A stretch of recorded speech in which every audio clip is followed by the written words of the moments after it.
저와 여러분은 하나님의 자녀요 백성인 줄로 믿습니다. 이것이 가장 큰 축복이고 또 하나님의 자녀요 백성이라는 그 정체성에 의해서 우리는 결코 정죄함이 없을 뿐만 아니라 두려움도 없고 오히려 세상 안에서 참된 평안, 기쁨, 자유를 누리며 살아가는 존재가 된 것이죠. 하나님의 자녀이기 때문에 그렇습니다. 요한복음 1장 11절과 12절 말씀을 좀 보면서 우리 영적 싸움에 놓여 있는 저와 여러분이 어떻게 해야 하는지를 좀 살펴봤으면 좋겠습니다. 요한복음 1장 11절 12절 말씀을 같이 보겠습니다. 시작. 자기 땅에 오매 자기 백성이 영접하지 아니하였으나 영접하는 자 곧 그 이름을 믿는 자들에게는 하나님의 자녀가 되는 권세를 주셨으니 아멘. 여기서 자기 땅, 자기 백성이라고 분명하게 이야기합니다. 우리 각주에도 나와 있지만 자기 소유라고 표현하거든요. 자기 소유. 그러니까 자기 자신의 소유, 자기 소유의 거처를 이야기합니다. 자기 땅. 그래서 그리스도에 소유된 자들이라는 거예요. 그리스도에 소유된 자들. 특별히 구약에서는 선민 이스라엘이죠. 그리고 신약에서는 예수님의 제자, 또 더 나아가서는 예수님 믿는 모든 사람들을 이야기해요. 그렇게 그리스도의 소유가 된 인생들이라고 표현합니다. 이것을 통해서 우리는 좀 두 가지를 생각을 해보게 되는데, 첫째는 아무리 세상이 타락하고 어둡고 또 사탄의 세력이 흥황하다 할지라도 세상은 궁극적으로 누구의 소유라는 거예요? 하나님의 소유라는 거예요. 그리스도의 소유라는 거예요. 여기를 봐도 저기를 봐도 소망도 없고 세상이 왜 이래? 라고 이야기하고, 또 지금 이 세대는 궁중의 권세 잡은 자, 악한 영들이 판치고 있으나 그래도 이 세상, 이 세계, 이 세대는 누구의 소유입니까? 하나님의 소유라는 거예요. 우리가 이것을 먼저 인정해야 되는 것이고, 또 하나는 자기 땅, 자기 백성, 즉 그리스도의 소유된 존재를 표현할 때에 그리스도의 소유라는 그 믿음이, 그러니까 이 정체성을 가진 우리들의 이 믿음이 가혹하고 또 잔인하고 또 어쩌면 물질이나 세속적인 것들이 더 강력하게 나타나면 나타날수록 성도들의 마음은 어떻습니까? 믿음은 더 굳건해진다는 거예요. 더 굳건해진다. 악한 것이 판치죠. 옳지 않은 것이 마치 옳은 것처럼, 참인 것처럼 교묘하게, 또 교회 안에도 정말 깊숙이 물질이, 세상의 명예가, 그러니까 물질이나 명예나 어떤 세속적인 가치 판단 기준이 교회 한가운데까지 자리 잡고 있는 이 세대이지만, 진짜 그리스도의 소유된 존재들은 이러하면 이러할수록 어때요? 그 마음이, 그 믿음이 더욱더 굳건해져 간다는 거예요. 굳건해져 간다. 여러분, 참과 거짓은 우리가 흔히 그런 얘기 하잖아요. 우리의 믿음이 진짜인지 가짜인지는 언제 알 수 있어요? 고난 당해 봐야지 하는 거예요. 시련이 있어 보고 어려움이 있어 봐야지 우리의 믿음이 진짜인지 아닌지를 아는 것처럼, 세상이 이렇게 어두워져 가면 어두워져 갈수록 우리의 믿음이 진짜인지를 알게 돼요. 예전에 우리 믿음의 선배들이 다 그랬어요. 그래서 오늘날까지 믿음이 이렇게 전해졌고, 오늘 우리도 마찬가지예요. 우리가 지금 이 약한 세대 속에서 너무나 우리가 감당하기 어려운, 정말 쓰나미와 같이 세속적인 것들이 교회 안에까지 깊숙이 들어오지만, 이럴 때 나의 믿음이 그리스도의 소유로서의 믿음이냐, 그리스도인이라는 정체성을 갖고 있는 믿음이냐 아니냐라는 것이 더욱더 분명하게 나타나는 것이죠. 그래서 자기 땅, 자기 백성을 이야기하는데 자기 땅, 자기 백성에게 오셨지만 두 가지 행태로 나타난다고 11절, 12절을 통해서 이야기하잖아요. 첫째는 영접하지 아니에요. 받아들이지 않죠. 모셔드리지 않아요. 여기서 영접하지 않다라고 하는 그 표현을 5절에 보면 빛이 어둠에 비치되 어둠이 깨닫지 못하더라. 깨닫지 못해요. 영접하지 아니하기 때문에 깨닫지 못한다. 그리고 10절 이야기하잖아요. 세상이 그를 알지 못하였고 깨닫지도 못하고 알지도 못하고, 그러니까 영접하지 아니했다라고 하는 말의 그 표현인 거예요. 역으로 생각하면 우리가 예수 그리스도를 영접했다라고 하면 깨달아야죠. 제대로 알아야죠. 그런데 그리스도의 소유임에도 불구하고 특별히 선민이라고 하는 이스라엘은 어떻습니까? 깨닫지 못한 거죠. 알지 못해요. 그러니 예수 그리스도를 십자가에 못 박는 그런 엄청난 일들을 자행했던 거 아닙니까? 영접하지 아니했다. 창조주이시고 주권자이신 그리스도를 알지 못하고 오히려 배척한 이러한 세상적이고 세속적인 그런 행태를 보입니다. 그런데 두 번째로는 영접해요. 영접하는 자. 이 영접하다라는 그 말은 어떤 신뢰라는 그 의미보다 훨씬 더 강력합니다. 11절에 나와 있는 영접하지 아니하였으나는 공동체적인 그런 의미가 있어요. 무리들이 영접하지 아니했어요. 그런데 12절에 영접하는 자는 개인적인 고백이에요. 개인적인 고백. 많은 무리들이 영접하지 않아요. 그러나 영접하는 자, 곧 그 개개인은, 그 이름을 믿는 자는 하나님의 자녀가 되는 권세를 주신다. 그러니까 한 개인이 그리스도를 전인격적으로 받아들이는 것을 영접하다라고 이야기해요. 창조주요 주권자이신 예수 그리스도를 구원자, 왕으로 고백하고 섬기는 행태가 바로 영접하는 자라는 거예요. 이렇게 영접하는 자들에게 주신 권세, 특권이 뭡니까? 하나님의 자녀라는 거예요. 하나님의 자녀. 영접하지 아니하는 자들은 여전히 어둠의 자녀죠. 어둠의 자녀. 빛을 알지 못하는 것. 그러니까 여전히 어둠의 자녀. 그러나 영접하는 자는 하나님의 자녀가 되는 권세를 얻습니다. 여기에서 하나님의 자녀가 되는 12절에 되는 이라는 그 단어는 되다 라는 그 단어는 과거에는 존재하지 않았던 것이 새롭게 생겨나서 영원히 계속된다 라는 그런 의미가 있다 그래요. 다시요. 과거에는 존재하지 않았던 것이 생겨나서 영원히 계속된다 라고 하는 그 단어의 의미가 되는, 자녀가 되는 할 때 되는이에요.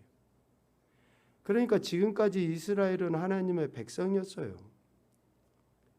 선택받았다고 하는 그런데 이제 예수 그리스도를 영접함으로 인해서 저들이 하나님의 자녀가 된 거예요. 자녀가. 관계가 왕과 백성의 그 관계 안에서 이제는 아버지와 아들의 그 관계가 되는 거죠. 그래서 사도 바울도 계속 표현했던 게 뭡니까? 우리는 이제 양자의 영을 받은 하나님의 자녀, 아들, 양자라는 것을 계속 강조해서 이야기해요. 여러분, 왕과 백성의 관계가 더 친밀합니까? 아버지와 아들의 관계가 더 친밀합니까? 하나님께서 이제는 백성이었던 저들, 자기 땅에 자기 백성에게 오셨는데 영접하지 아니하는 자들은 여전히 어둠 가운데 있으나 영접하는 자들은 이제는 백성보다도 더 친밀한 하나님의 자녀라는 그런 엄청난 특별한 권세를 갖게 된다. 그것도 전에 없었던 새로운 그런 관계로 나아가 영원토록 그런 관계가 되는 것이다 라고 이야기를 하는 거죠. 결국 예수님을 영접하는 것, 즉 믿음으로 말미암는 것은 어둠이나 사망 또 사탄의 권세에서 벗어나 이전에 존재하지 않던 새로운 존재인 하나님의 자녀로서 영원한 생명을 얻는 존재가 되었다라는 것을 의미해요.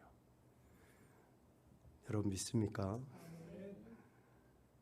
여러분 엄청난 우리는 말로 표현할 수 없고 돈으로도 살 수 없고 그 어떤 것으로도 바꿀 수 없는 그런 존재가 됐다고요. 그런 존재가. 우리가 예수님 믿음으로 이런 엄청난 존재가 된 거예요. 그 하나님이 어떤 하나님이십니까? 그 하나님. 여러분 하나님을 믿습니까? 그 하나님을 나의 아버지라고 부르는 존재가 예수 그리스도를 믿음으로 말미암아 되었다. 그것도 영원토록. 그러니 저와 여러분이 그 무엇보다도 그 어떠한 것보다도 가장 귀하고 복된 은혜를 받은 존재 아니냐라는 것이죠. 이런 엄청난 은혜를 잊지 않고 살아갈 수 있기를 소망합니다. 자, 그러면 질문. 이렇게 이제 하나님의 자녀가 됐어요. 엄청난 특권을 가진 존재가 된 거죠. 우리는 영접해서 이런 하나님의 자녀가 되고 또 하나님의 백성으로서 하나님과의 그 친밀함을 누리며 살아가는 존재예요. 자, 그런데 진짜 우리 삶의 현장에서 이런 하나님의 자녀로서 누리는 특별한 은혜들만 있는가? 항상 룰루랄라입니까? 항상 하나님의 자녀인 우리이지만 마치 영접하지 아니한 자들과 같이 어둠이, 사탄이 그런 것이 우리 안에, 우리 삶의 현장에 없냐고요. 하나님의 자녀이지만 엄청난 특권을 가진 존재이지만 그러한 그 유혹들이 우리에게 없냐고요. 하나님의 자녀는 되었지만 여전히 오늘 우리의 페이퍼에서처럼 마귀나 사탄, 우리의 옛 본성, 또 우리가 살고 있는 이 세상의 가치관들이 있기 때문에 이러한 유혹들이 우리에게 있는 거예요. 이런 것들로부터 벗어나서 더더욱더 하나님의 자녀라는 정체성에 합당한 삶을 살고 하나님의 영광을 드러내기 위해서 우리는 날마다 말씀과 기도 안에, 예배 안에, 찬양 안에 이렇게 하나님과 친밀한 교제를 나누고 하나님께 나가는 거예요. 지속적으로 우리를 어둠 가운데로 몰고 가려고 하는 그러한 악한 것들이 있기 때문에 그래서 오늘부터 몇 주간에 걸쳐서 사탄을 이기는 법에 대해서 이야기를 해보려고 합니다. 하나님의 자녀가 된 우리들이지만 크게 세 가지, 마귀, 사탄, 그리고 우리의 옛 본성, 우리의 옛 자아라고 하죠. 옛 본성. 그리고 또 하나는 세상의 가치 판단 기준이 끊임없이 우리를 유혹해요. 가장 먼저는 사탄이에요. 얼마나 교묘하게 우리를 하나님의 자녀로 살아가지 못하도록, 자녀로서 누리는 그 영적 자유와 기쁨을 누리지 못하도록 사탄이 하는지 몰라요. 여러분 기쁘십니까? 기쁘셔야지 돼요. 기쁜 일이 없어도 기뻐야지 돼요. 감사한 일이 없어도 감사해야지 돼요. 하나님 앞에 우리는 모든 것이 감사하고 모든 것이 기쁨해야지 되는 거예요. 하나님은 만물의 창조주이시고 모든 선한 것은 오직 하나님께로부터 나옵니다. 사탄은 하나님을 대적하는 존재예요. 그러므로 우리는 사탄이 모든 악한 것의 근원임을 알 수 있어요. 모든 악한 것의 근원. 모든 악한 것의 근원. 이 악하다라고 하는 것을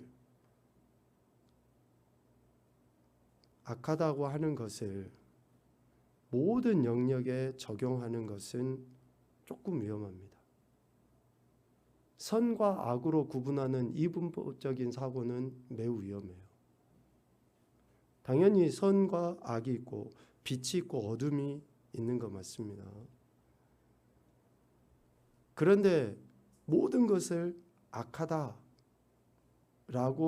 단정을 지어버리면 모든 것이 그 악한 것은 결국 사탄에 의한 역사인 것으로 이해되기 때문에 그렇습니다. 악한 것은 하나님의 말씀을 거역한 것이 악한 것입니다. 하나님의 말씀을 거역한 것. 성경에서 규정하는 악은 바로 이거예요. 하나님 말씀을 거역한 것이 악이에요. 지금 우리 새벽에 예레미야 말씀을 보잖아요. 악행은 뭐예요? 하나님의 말씀을 거역한 것이 악행이에요. 그러면 죄는 뭡니까? 하나님 말씀을 거역한 것이 계속 지속되면 그게 죄예요. 우리가 하나님 말씀을 듣지 않아요. 한 번, 두 번 안 들을 수 있어요. 그런데 그때마다 하나님이 선지자를 통해서 회개하라 돌이켜라 이야기했잖아요. 그런데 그걸 안 듣고 계속 악을 행하면 그게 뭐예요? 죄예요. 죄. 우리가 다 악을 행하는 존재들이에요. 하나님의 자녀여도.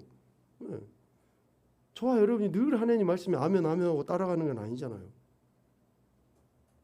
그래서 사탄이 모든 악한 것, 즉 하나님 말씀을 거역하게 하는 것의 근본이라는 것을, 근원이라는 것을 인정해야 돼요.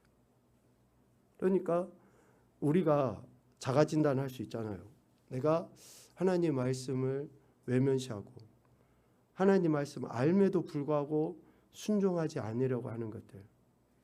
이런 것은 내 옛 자아, 내 본성도 있지만 결국 사탄이 그렇게 내가 하나님 말씀을 듣지 못하게 하고 순종하지 못하게 한다라고 하는 것을 우리가 자가 진단을 해야 돼요. 하나님 말씀을 거역하게 하는 것은 사탄이 그렇게 하는 것이기 때문에 그렇습니다.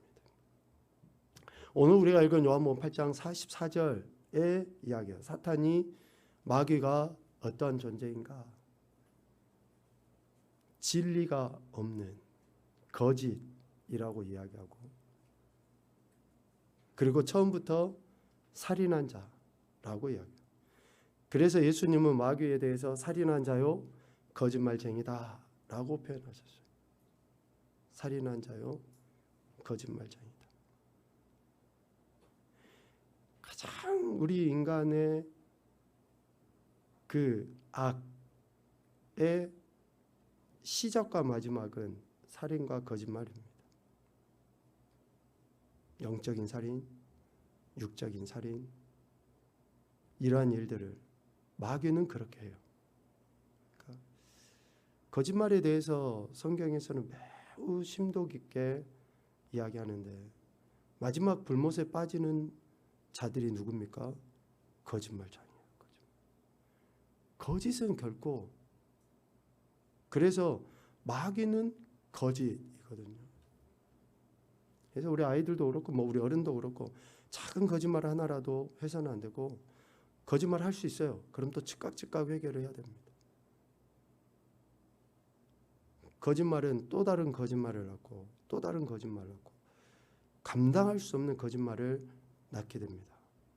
그런데 이거는 누구에 의해서요? 마귀에 의해서 그렇게 됩니다. 마귀를 살인자라고 이야기하죠.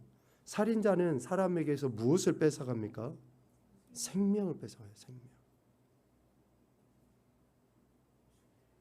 자, 이 생명은 누구로부터 온 거예요? 아멘. 하나님으로부터 온 거예요. 그러니까 궁극적으로 마귀는 누구를 대적하려 하는 거예요? 하나님을 대적하려고 하는 거예요. 하나님. 그러니까 마귀의 계략의 끝은 뭐냐? 그래서 우리를, 하나님 믿는 우리를 괴롭히고 우리를 문제 가운데, 뭐 어쩌면 질병 가운데 다 할 수 있어요. 마귀도 어쩌면 소위 광명한 천사처럼 나타나서 뭐 물질도 주고 명예도 주고 뭐 다 할 수 있어요. 마귀도. 그런데 마귀는 결국 그러한 일들, 물질을 주든지 명예를 주든지 건강을 주든지 아니면 다 반대로 뺏어가든지, 결국은 마귀의 마지막은 뭐예요? 우리의 생명을 뺏어가는 거예요. 즉 하나님을 대적하기 위해서. 그래서 여러분 자살, 이런 이야기 있잖아요. 자살. 예수님 믿는 사람들도 그러한 행동들을 해서 뉴스에 나오는 것을 보게 되는데, 미안하지만 자살하는 사람은 아무리 자기가 아무리 뭘 이 땅에서 교회를 위해서 예수님 믿었다 어쨌다 해도 미안하지만 그거는 가짜입니다. 구원받을 수 없어요. 생명은 하나님께로부터 오고 마귀는 생명을 뺏어가려고 합니다. 왜 힘들지 않습니까? 힘들죠. 그래요. 죽을 만큼 힘들다고 칩시다. 그런데 생명은 하나님께 달려있는데 어떻게 우리가 함부로 생명을 해할 수가 있습니까? 마귀는 그렇게 해요.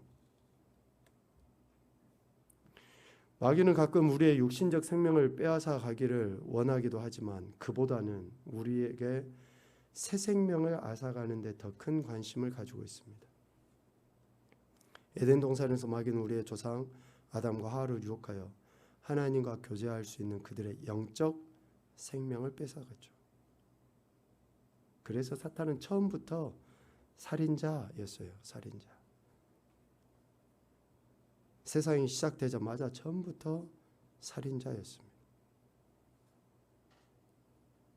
여러분 이 부분에 대해서 여러분 묵상하실 때 예수님이 강력하게 경고하셨던 이야기 있잖아요. 형제를 실족하게 하는 자. 실족하게 하는 자.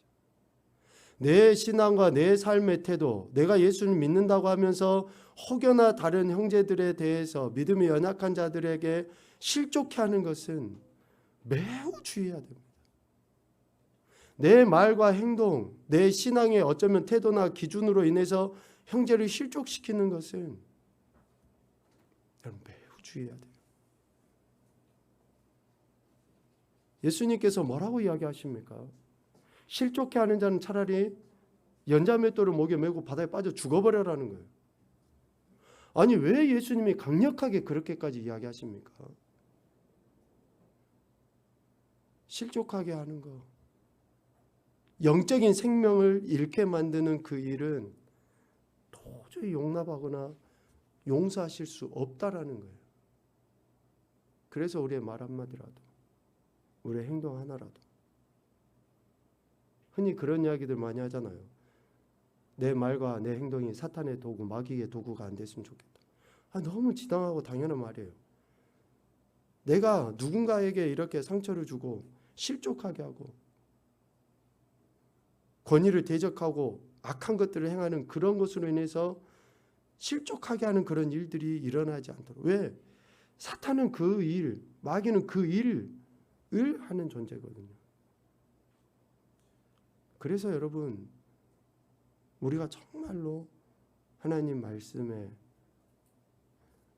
새 생명을 얻은 존재로서 우리의 생명 또 다른 이의 생명, 영의 생명을 지키고 보호하는 데 관심이 있어야 돼요. 그래서 그의 영혼에 상처가 되지 않도록. 옆에 그림을 한번 봐보십시오. 하나님께서 은혜의 빛을 비춰주시는데 은혜의 빛을 받지 못하도록 누가 가로막습니까? 사탄이 가로막아요. 여러분 지금 이 자리는 어떤 자리예요? 하나님께 영광 올려드리고 은혜 받는 자리예요. 사탄은 하나님의 은혜, 하나님의 생명이 공급되지 못하도록 차단해 버려요. 하나님의 자녀가 되었기 때문에 우리는 자유롭게 하나님 앞에 기도도 하고 또 하나님께 영광도 올려드릴 수 있어요. 또 성경을 통해서 하나님은 우리에게 말씀하십니다. 그런데 마귀는 우리의 영적 생명을 빼앗아 가려고 하는 거죠.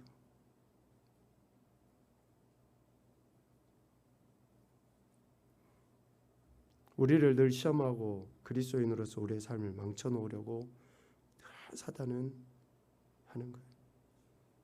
하나님으로부터 떼어놓으려고 하나님을, 그래서 아까 악한 것이라고 해요. 악한 것. 계속 하나님과 삐지게 만들고 좀 하나님과 그 친밀함을 계속 갖게끔 가져야 되는데 그렇지 못하도록 누가 우리의 새 생명을 빼앗아 가길 원하며 주님과의 대화를 단절시키려고 합니까? 마귀. 사탄, 마귀 합해서 사마귀.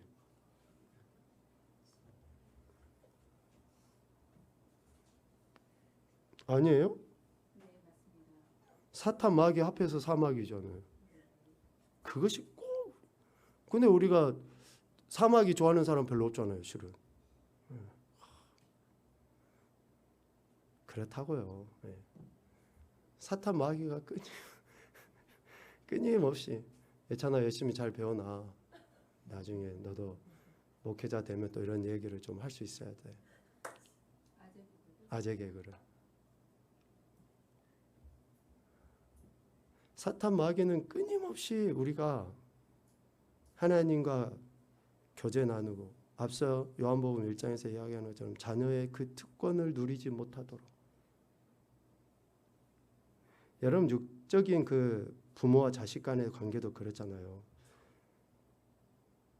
좀 뭐랄까 아빠하고 아들하고 서스름 없이 이렇게 대화도 나누고 그래야 되는데 좀 그러지 못하는 경우들이 많이 있죠. 그러니까 그 친밀함이 좀 덜하면 어때요? 아무것도 아닌 일 갖고 계속 이렇게 갭이 생기고 거리가 멀어져요. 또 말 이렇게 하나 가지고 꼬투리가 되어서 오히려 더 훨씬 더 관계가 불편해지는 그런 일들도 생겨요. 사탄이 꼭 그 역할을 합니다. 마귀는 우리가 악을 행하도록 유혹합니다. 이 문구는 결론인과 동시에 시작이에요. 시작인과 동시에 결론이에요. 마귀는 우리가 악을 행하도록 유혹해요. 계속 악을 행하도록. 무엇이든지 우리가 하나님의 뜻에 어긋나는 일을 하도록 마귀는 하나님의 뜻에 어긋나는 일을 하도록 바라고 있어요. 성도가 한번 유혹에 빠져 죄를 범하면 자신이 하나님에게서 멀어졌다고 느끼게 되는 것을 마귀는 잘 알죠. 그러니까 우리가 한 번, 두 번 하나님 말씀을 거역하도록 하루 안 한다고 무슨 일 있겠어? 계속 마치 사소한 것처럼 여기게 만들어요. 하나님 말씀을. 다시요. 마귀가 하나님께서 우리에게 하시는 그 말씀을 마치 사소한 것으로 여기게끔 만들어요. 여러분 하나님의 말씀에 사소한 것이 있습니까? 뭐 흔히 우리가 표현한 것처럼 하나님 말씀 잔소리가 있냐고요. 잔소리가. 우리 인간은 그렇게 생각할 수 있잖아요. 되게 잔소리 많네요. 엄마 아빠 왜 저렇게 잔소리 많아. 이렇게 이야기할 수 있으나 하나님은 사소한 말씀이 없다고요. 잔소리가 없어요. 반드시 필요하고 반드시 우리가 들어야지만이 되기 때문에 하나님을 말씀하신 것인데 마귀는 그 하나님의 말씀 사소한 것으로 여기게끔 만드는 거죠.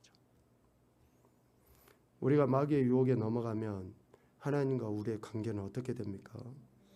하나님에게서 점점 멀어져 감을 느낍니다. 멀어져 가는데 어떤 특별한 계기가 되지 않으면 마치 탕자처럼 계기가 있지 않으면 그 멀어진 것에서 돌이키기가 어려워져요. 그러니 하나님은 택하신 백성 자녀에게 계기를 주셔요. 뭘로? 징계로.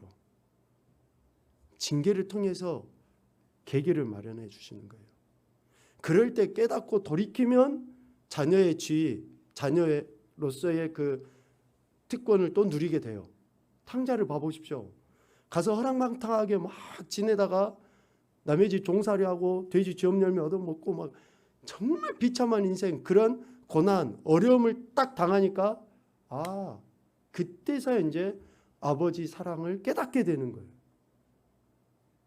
그러니까 지금 혹시 저와 여러분에게 어떤 갈등이나 있고 문제가 있고 그러면 다른 누구를 바라보고 다른 환경을 바라보는 게 아니라 내가 지금 하나님 앞에 어떠한가를 생각을 하는 거예요. 그래서 여러분 누차 강조해서 이야기, 말씀 묵상하시라고 하는 게 그거예요. 말씀을 생각하면 할수록 내가 지금 처한 이 상황과 환경에서 하나님과 멀어지게 된 그 원인을 누구로부터 찾게 되는 거예요? 나로부터 찾게 돼요. 나로부터. 그런데 그렇게 하지 않는 사람은 꼭 남 탓을 해요. 남 탓을 해요. 다른 사람의 문제가 아니라 하나님은 누구에게 관심 있어요? 내게 관심 있는 거예요. 내게. 그래서 내가 하나님과 더 친밀한 교제를 나누고 하나님과 온전하게 늘 교제 나눌 수 있도록 하나님은 마귀의 유혹에 빠져서 방황하고 헤매는 그 택함 받은 자녀들을 기회를 주셔요. 그런 문제들을 통해서. 그래서 하나님에게서 멀어졌다라고 사탄은 계속 느끼게 만들도록, 느끼게 하는 거죠. 우리가 시험에 빠졌다고 해서 우리가 하나님의, 우리 문구는 같이 한번 읽어봅시다. 시작. 우리가 시험에 빠졌다고 해서 우리가 하나님의 자녀가 아닌 것은 아닙니다. 왜냐하면 하나님은 우리를 결코 떠나지 않으시기 때문입니다.